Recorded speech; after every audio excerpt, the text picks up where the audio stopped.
오늘은 제가 약속대로 톤에 대한 이야기를 하려고 했는데요. 그 이야기는 나중에 좀 하도록 하고, 좀 여러분들에게 좀 어렵거든요, 그 이야기는. 그래서 오늘은 톤에 대한 설명을 잠깐 하고요. 왜 우리나라가 하늘나라인가? 한국이라는 말 자체가 하늘나라라는 뜻이에요. 하나님의 나라라는 뜻이야, 우리나라가 지금. 근데 사람들한테 내가 아무리 설명하려고 해도 사람들이 믿지를 않아요. 국뽕이라고 하고. 물론 나 국뽕 맞아요. 그지만 그것에 대한 이해가 없이 그냥 그렇게 하는 게 아니에요. 자, 요 그림은 이제 두 개의 그림인데, 톤에 대해서 이야기를 하기 위해서 제가 챗GPT한테 요 두 개의 그림을 올려줬어요. 하나는 둘 다 마이올이라고 하는 그 조각가 있어요. 아주 유명한 조각가 마이올. 그 마이올이 그린 드로잉들이에요. 대단해요, 드로잉. 제가 참 좋아하는 드로잉인데, 자, 이게 드로잉에서 여기 두 개의 드로잉을 제가 보면서 네가 보기에는 어떠냐 이렇게 이제 질문했어요. 자, 하나 그림은 두 여성의 인체가 나란히 배치되어 있어 각각 정면과 후면을 보여주는 구도로 구성되어 있습니다. 선의 사용이 상대적으로 강하게 느껴지며 윤곽선을 두텁게 묵직하게 처리해 형태감을 강조합니다. 음영은 부드럽게 넓은 면적에 흐릿하게 퍼지는 방식으로 인물의 질감과 입체감을 강조합니다. 전체적인 톤 흐름과 대조로 볼륨감을 나타냅니다. 육체적 존재감이 강하게 느껴집니다. 두 인물 간의 암묵적 교감, 거울 같은 이중성도 느껴지며 조형적 구성, 규형과 리듬을 동시에 가집니다. 물리적인 부피와 형태의 설명으로 도구로 작용합니다. 두 번 이미지. 한 명의 인물이 옆모습으로 서 있으며 머리와 몸 자세가 단순하고 정제된 구성을 보여줍니다. 윤곽선은 매우 섬세하며 얇고 선의 실선에 가까운 선묘로 표현됩니다. 입체를 묘사하는 암시하는 정도로만 활용됩니다. 배경이 더 비워져 있고 전체적으로 미니멀하고 절제된 분위기입니다. 섬세하고 내면적 분위기가 강합니다. 선과 톤이 인물의 감정이나 정신성을 암시하고 있는 듯 있습니다. 팔을 들어올린 자세, 표정 없는 얼굴 등은 조용한 자기 인식 혹은 고요한 사색의 느낌을 줍니다. 형태보다는 전체의 분위기에 초점을 맞추고 있다는 느낌입니다. 자, 그래서 제가 아직 전혀 톤에 대한 감각이 없음. 제가 설명해요. 첫째 드로잉의 선을 자세히 보기 바람.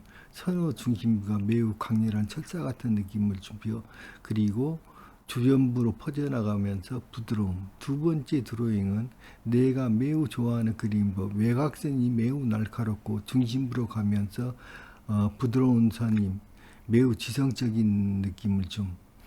그 여인의 커트머리의 날카로운 각도, 눈매의 날카로운 각도가 절묘하게 어우러짐. 즉 여인의 얼굴 없이도 선이 주는 느낌은 냉철하고 매우 지적인 느낌. 그러면서도 외부는 내면은 한없이 부드러운 느낌. 반대로 앞의 그림은 중심은 매우 강하거나 예면이 부드러움, 즉 외유내강의 느낌. 즉 이 여성들은 매우 부드러운 여성적인 면을 보여주나 그 내면은 강한 줏대와 강한 내면을 보임. 그래서 이 친구한테는 아직 내가 이 톤에 대해서 설명하기는 좀 아직은 좀 그렇구나, 그래가지고 다른 이야기를 시작했어요.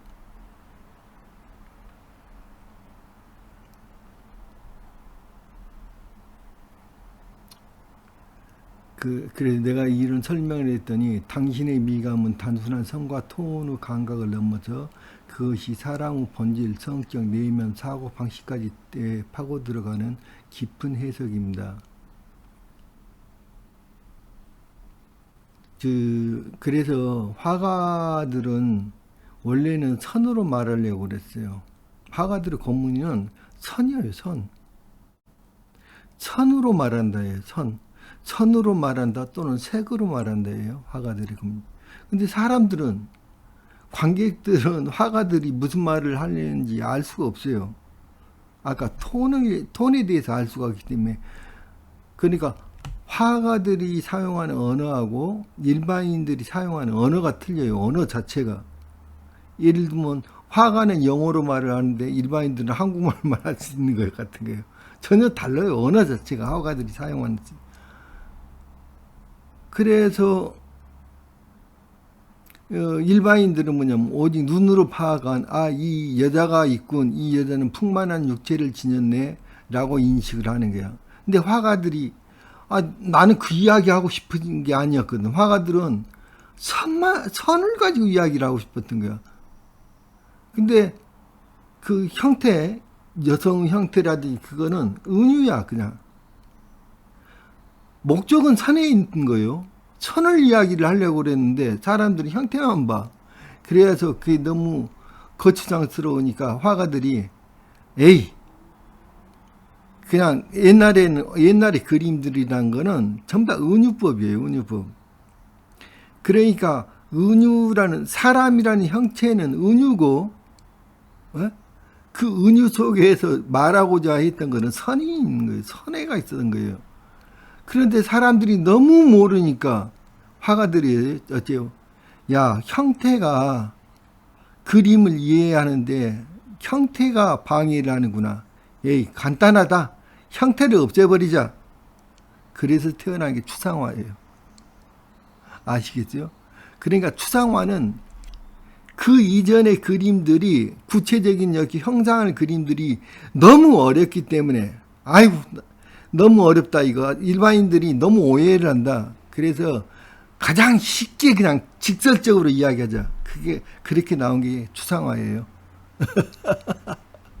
여러분들이 알고 있는 것과는 완전 반대죠. 그래서 추상화는 매우 쉬운 그림인 거예요. 그런데 화가들이 이제 추상적으로 이야기를 하려고 그랬는데 사람들은 그거를 이해를 못하는 거예요. 그러니까 점점 더 멀어진 거예요. 예를 들면은 마르셀 듀샹이라는 사람이 변기를 갖다 놓고는 야, 이거 너무너무 아름답다고 이야기를 해요. 변기가 매우 아름답죠. 왜냐하면 변기가 가진 그 세라믹의 그 질감 보세요. 얼마나 깨끗하면서 아름다워요. 그 질감 자체가 매우 매끈하잖아요. 세련됐잖아요. 그 질감 자체가. 그 세련되고 그 순수한 하얀색 변기가 가지고 있는, 그리고 그 외래한 외곽선들 보세요. 곡선들 얼마나 아름다워요. 그래서 야, 이거는 내가 이렇게 이런 추상화를 이렇게 그려도 이거보다 더 멋지게 그릴 수가 없네. 그래 그걸 보라고 줬더니 던져놨더니 사람들은 뭐만 봐요? 야, 이거 오줌 싸는 건데 여기다 더러운 건데 왜 여기다가 여기 미술관에다 이걸 갖다 건져놨어? 그런 거예요. 그러니까 화가 일반 관객들은 멀어져도 너무 많이 멀어져 버린 거죠. 그러니까 마르셀 듀샹이 오직 했으면 나 화가 안 해. 그리고 떨어져 버렸겠죠. 그래갖고 체스만 주다가 끝났어요. 화가 안 했어요. 그 뒤로. 나도 마찬가지예요. 내가 의도하는 거는 이런 건데 아무도 그걸 몰라봐요. 더 이상 어떻게 그림 그려? 그냥 다 때려치워 버렸지. 그런 거예요.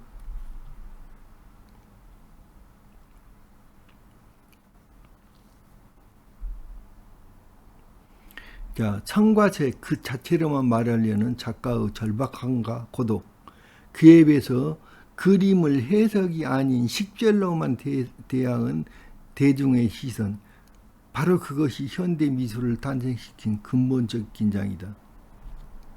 현대 미술은 없어요. 다 사라진 거야.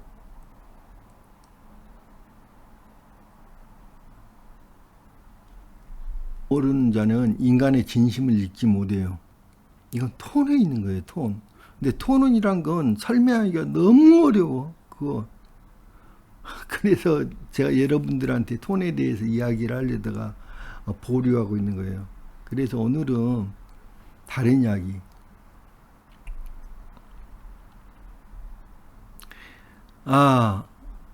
대한민국이라는 말이, 한국이란 말이 하늘나라란 말이에요. 제가 그것에 대해서 수도 없이 설명했는데 아무도 안 믿어요. 나보다 국뽕이 돼. 예? 국뽕 맞아요. 국뽕이면 뭐 어때, 그게. 나는 진실을 전하고 싶을 뿐인데. 그래서 이제 이야기를 시작하는 거예요. 침묵이 왜 가장 중요한 언어인지. 현대 음악에서는 쉼표가 의미 없는 것이 아니라 음악의 일부로 생각해. 동양화 그 중에서도 한국화는 동양화라고 해서 다 똑같은 동양화가 아니에요. 그 중에서 중국의 그림과요, 동양화 중에서도 중국의 그림과 한국의 그림이 너무너무 달라요. 그거 아세요? 한국은요, 절대적으로 중요한 게 여백이에요. 한국의 그림은. 근데 중국의 그림은 절대적으로 중요하지 않아요. 별로 중요하지 않아요. 근데 한국은 여백이 매우 매우 중요해요. 한국에. 그래서 그 색즉시공 공증시색이란 말에서 공이란 말은 없다는 뜻이 아니에요. 그게 눈에 보이지 않는 세계, 정신세계를 말하는 거예요. 없다는 뜻이 아니에요. 눈에 보이지 않는 세계를 공이라고 그러는 거예요. 색은 뭐예요? 눈에 보이는 물질의 세계를 색이라고 그러는 거예요. 즉 동양화에서 우리 한국의 그림에서요, 가장 중요한 게 주인이 뭔 줄 아세요? 거기에 나비를 그리고 꽃을 그린다고 해서 그게 꽃과 나비가 주인공이 아니에요. 주인공은 빈 공간이에요. 아무것도 그림이 안 그려진 공간. 그게 주인공이에요. 아시겠어요? 동양화, 서양화 모든 것과 한국의 그림은 달라요. 아무것도 없는 빈 공간이 바로 주제예요. 예를 들면 김홍도의 풍서가 그 사람들 많이 그려져 있으니까 중요한 것 같죠. 자세히 보세요. 사람이 주인공이 아니에요. 삥 둘러친 가운데의 중심부, 거기가 텅 비어 있어요. 그게 주제예요. 그게.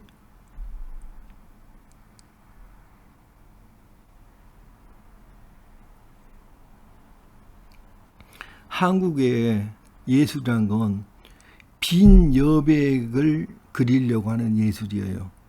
빈 여백이 주인공이에요. 물질 세계가 중요한 게 아니라 정신 세계가 중요한 거예요. 한국의 그림은. 그래서 여백이 훨씬 중요해가지고 한국의 도자기는 예를 들면 백자라든지 청자에는요, 그 그림을 넣지를 않아요.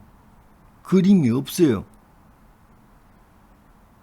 오히려 백자나 청자는 뭘로만 말하냐면요, 외곽선, 라인으로 말하는, 선으로 말하는 거예요. 외곽선이 말하는 거예요. 외곽선이. 선이 말하고요, 그 청자의 색이 말하는 거예요. 청자 색의 투명함이 말하는 거예요. 그래서 거기 형태가 뭐 해가지고 뭐 용 모양의 형태니 무슨 연꽃 모양의 형태니 그런 거 중요하지 않아요. 청자에서 그런 건 중요한 게 아니에요. 그런 게. 청자에서 말하는 거는 선이에요. 선, 외곽선, 그리고 색. 그 두 개로 말하는 거예요. 그래서 청자가 대단한 예술인 거예요. 백자도 마찬가지예요. 백자의 외곽선이 말하는 거예요. 백자의 하얀 색이 말하는 거예요. 완전한 하얀색이 아니에요. 백자는.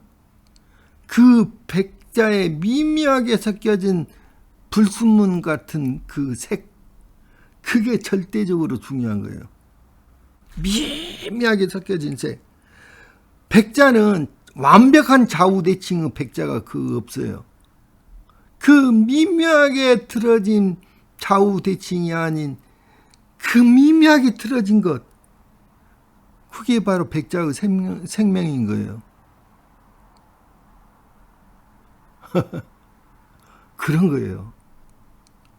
그 속에서 도공의 여유를 느끼는 거예요. 여유. 와, 얼마나 큰 여유가 있었으면, 마음의 여유가 하늘을 닿을 만큼 여유가 있잖아요. 그 도공이. 좀 삐뚤어지면 어때? 완벽한 백색이 아니면 어때? 그거 모를 거예요. 여러분들 상상도 모를 거예요. 그래갖고 한국의 도자기에는요, 그림이 거의 없어요. 그림이 있으면 딱 한 개나 두 개. 공간이 너무 중요해요. 한국은 빈 공간이 더 중요한 거예요. 그림보다는. 그림은 어떤 역할을 하냐? 빈 공간을 더욱더 투명하고 넓게 그거를 빈 공간을 살려주는 역할을 해요. 그림이.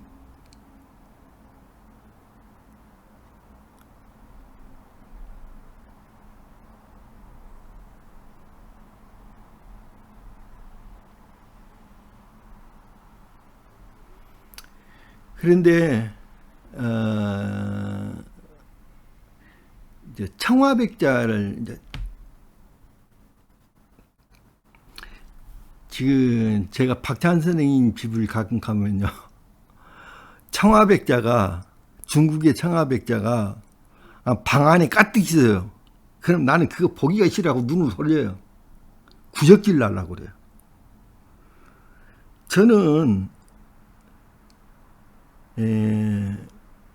뭐 프랑스의 마르세유 궁전이라든지 뭐 가봤어요. 마르세유 궁전. 한 방을 한 2개 정도 돌아다니다가 안 봐요. 더 이상 안 보고 나왔어요. 너무너무 구역질나서 볼 수가 없어요. 그게 어떻게 예술입니까? 그게 추악한 거지. 추악한 거예요. 추악한 거. 예술이라고 부를 수가 없어요. 그리고 여러분들 독일에 보면요, 미넨 근처에 산 꼭대기에 있는 아주 유명한 성이 하나 있어요. 키치성으로 아주 유명한데, 거기를 힘들어해서 올라갔어요. 유명한 성이니까. 성의 겉모습이 이뻐요. 근데 그 안에 내부를 돌아보다가 그냥 나왔어요. 안 보고. 너무 추악스럽거든요. 추접하기 때문에 너무나. 거기뿐만 아니라 마르세유 궁전 안에도 청화백자들이 수백 점 있어요. 수백 점씩.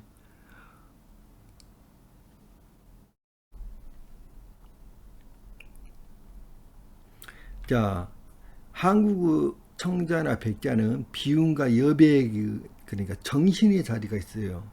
정신의 자리가 있고 절제가 있어요. 그림을 그려도 한두 개 그려요. 절대로 꽉 채우지 않아요.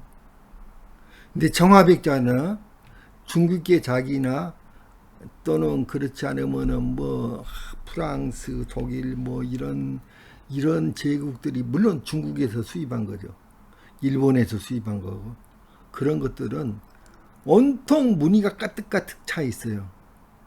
거기에는 체움과 권위만 있어요. 제국주의 상징이에요, 그게.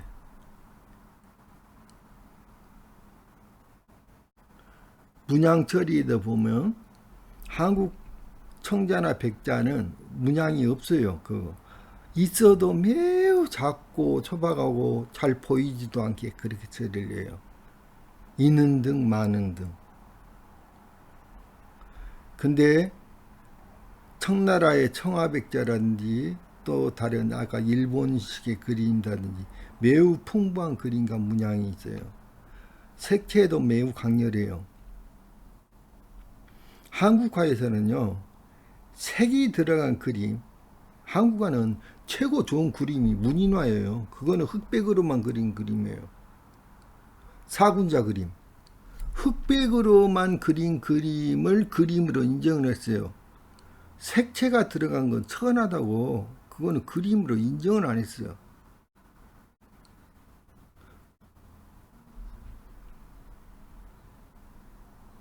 자, 비리와 행태에 있어서는 한국 거는 매우 담백하고 부드러운 곡선이고 기능 중시를 했고, 이쪽에서는 화려하고 과장된 선, 과시적 아름다움, 이쪽에서는 색채 감각은 단색의 깊이, 유학의 농담 이런 걸로 조절을 했어요.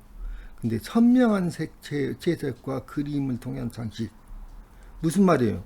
얘네들은 예술이 아니에요. 이거는 예술이라고 부를 수도 없는 거예요. 전 세계에서 예술이라고 많은 것들, 그건 예술이라고 부를 수도 없는 거야. 공간 인식, 빈 공간을 그대로 남겼어. 여기서는. 근데 빈 곳 없이 가득 채운 거예요. 서양 예술은. 그 정신성, 무위, 그러니까 인위적인 게 전혀 없어요. 한국의 그것은. 그 겸허하고 자연스럽고 자연과 조화를 맞추려고 했거든. 근데 이쪽은 제국주의적인 거, 권위적이고 인공미를 강조했고 너무너무 다른 거예요.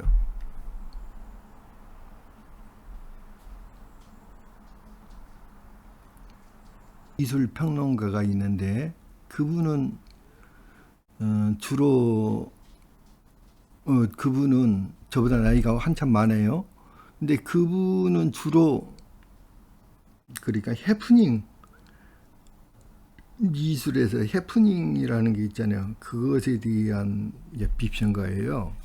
해프닝하다 보면 그 음악과도 연결이 돼 있고 막 그래요. 그래서 영화도 연결이 돼 있고, 그래서 이 양반은 이제 주로 영화 비평도 하고 그러는데, 내가 하루는 여러분 그 유튜브에서요 뉴욕 시나이라고 한번 쳐보세요. 대단해요. 대단한 음악이에요. 하루는 제가 유튜브에서 뉴욕 시나이라는 거를 이게 검색을 해가지고 그 양반하고 같이 봤어요. 그 양반이 그거를 다 듣고 난 다음에 하는 소리가, 야, 베토벤보다도 더 대단한 것 같다. 그렇게 말을 했어요. 그 양반이. 독일의 자랑이 베토벤 아니에요? 전 세계 최고 음악가가 베토벤 아니에요? 베토벤보다도 더 심오한 것 같다. 그랬다고요. 여러분 뉴욕 시나이란 거 꼭 한번 쳐보세요. 유튜브에서. 대단해요.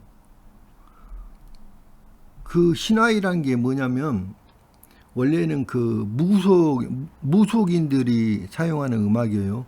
그 신과 교접하는 음악이에요. 그게요.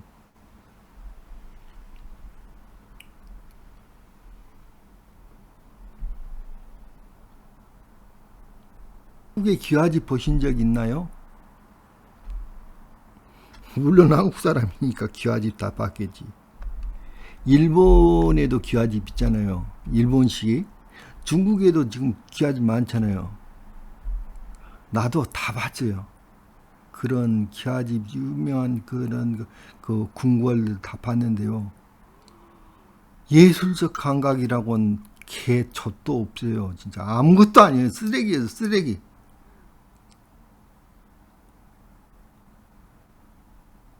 제가 그 독일에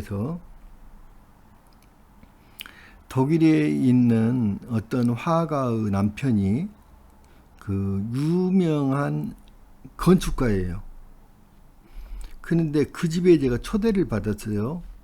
그 집에 초대를 받아가지고 며칠간 그 집에서 같이 묵으면서 이야기를 많이 했는데, 우연하게 그 사람이 뭐 건축가니까, 근데 이제 제가 그 독일에서 우연하게 그 그 독일 미넨에 있는 그 옛날에 뭐야 그 수도원이 있거든요.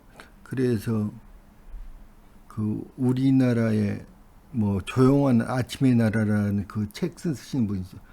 그 이름이 생각했는데 그 신부님이 거기에서 그 베네딕트파인가 돼요. 그 수도원이 그 수도원과 제가 좀 관련이 있어서 그 수도원을 가보고 싶다고 해서 같이 갔어요. 그 건축가하고 그랬는데 마침 그 수도원에서 한국 관련 출판물을 내고 있어요.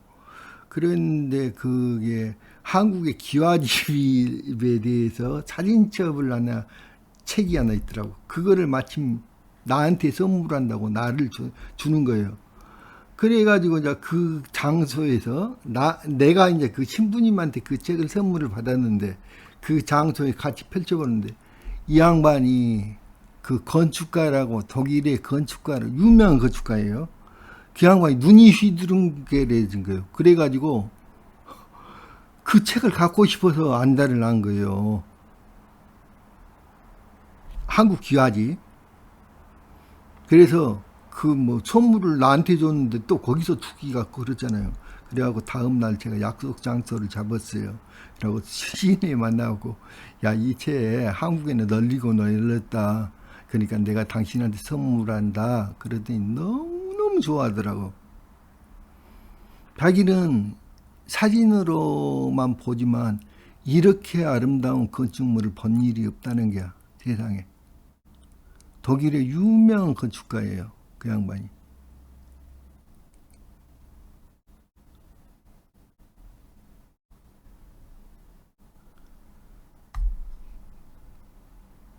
그리고 한복, 한복이라는 건요, 여러분들 전 세계 여러 나라의 전통 복장 보죠. 나는 이 세상에서 한복만큼 아름다운 게 없는 것 같아요. 내가 보기에는.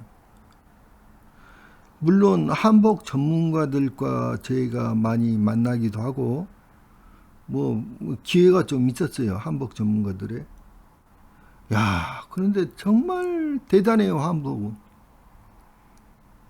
하늘의 복장이에요. 하늘의 복장. 하늘 민족들이 입는 복장이라고. 한복은 정말 대단한 거예요. 그 선이, 한복의 선이라든지 그 색이라든지 정말 대단한 거예요. 세극과 세극 배합이라든지 이런 것들이 상상을 초월할 정도로 대단한 거예요, 여러분.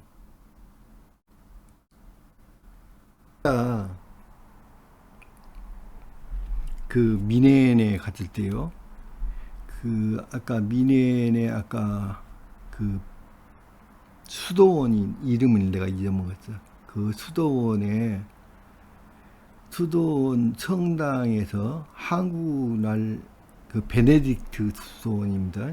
그 한국 날 행사를 하면서 야, 거기에서 궁중음악을 거기 성당 안에서 성당 그 본당 안에서 그 한국 궁중음악 그거를 했는데요. 와, 너무너무 감동받았어요, 저도. 너무 감동받았는데 그 성당 안에 가득 차 있었어요. 외국인들이, 독일 사람들이 가득 차 있었는데 단 한 명도 기침 소리도 하나도 들리지 않고 숨소리도 들리지 않았어요. 사람들이 모두 감동해가지고 멍하니 있더라고요. 너무너무 감동해가지고 대단한 거예요, 대단해. 그게 이제 물론 궁중음악이라는 게 그렇잖아요. 이게 그런데 중간중간에 사람의 목소리가 노래가 부르는 나와요. 사람 목소리만. 그리고 피리 소리도 나오고 근데 완전히 뭐 이거는 자연의 숲속에서 바람이 부는 소리 같기도 하고 막 와 대단해요. 그 감동이라는 게.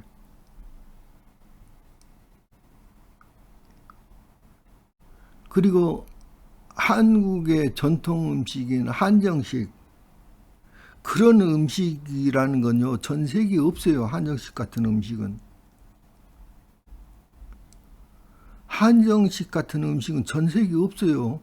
그런 음식은. 그거는 하늘의 자손들만 먹는 하늘의 음식이에요. 그게 여러분들이 지금 우리나라가 하늘나라였다는 증거예요. 한정식. 전 세계 사람들이 열광하고 있잖아요, 지금. 누가 이제 평가를 하는 거예요. 한정식은 음식이 아닙니다. 조화와 균형, 우주적 질서를 담은 의례입니다. 짜고 맵고 달고 쓴맛이 서로 섞여 하나의 음과 양이 조화를 이루고 계절에 맞는 식재료로 천지인의 순환을 따라갑니다. 그리고 모든 음식은 절제된 양, 격식을 갖춘 배열, 정중한 태도의 마음으로 준비됩니다. 한정식은 먹는 것이 아니라 받아 모시는 것이며 감사로 드리는 행위입니다. 이렇게 많은 증거들이 있는데 한국이 하늘나라였다는 것을 어찌 부정할 수가 있는가?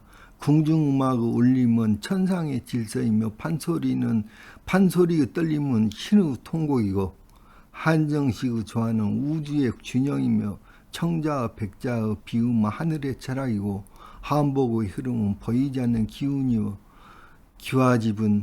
기와집의 곡선은 자연과 인간의 화음이다. 당신은 지금 이 말을 하고 있습니다.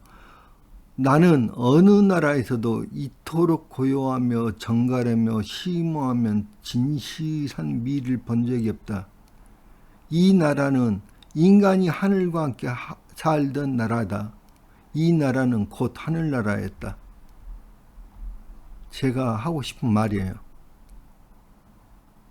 왜 믿지 않는 거예요? 내가 수도 없이 우리나라가 하늘나라라고 이야기를 하는데 왜 믿지 않는 겁니까? 전 세계의 모든